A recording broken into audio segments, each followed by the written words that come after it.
Ka jelam Meghalaya ha kasngi palei. Kalsaki bakidan biang hadu arngut kibriu na East Khasi Hills. Kibal khatno na kadau COVID nolor kiwipar ki jingpang bakidan.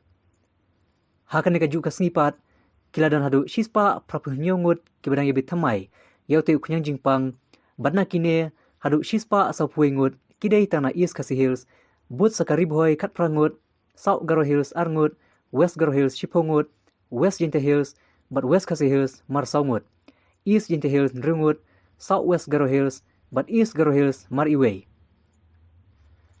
Hakan ka ju kasngipat kiladan hadu shispa arkundaingut kibakoy nagtega jingpang bakan thup yaki shispa nrungut na East Khasi Hills iwe na East Jintia shipongut na ribhoy laingut na West Garo Hills but nrungut na West Jintia. Tarhadu umta kasngi ka jingdon kibapang haborok kawi ka jela kala kiubiang syaka syajar sanspa laipuingut bat kibal khatpat kilapoy hadu shispa hendrup kandaingut.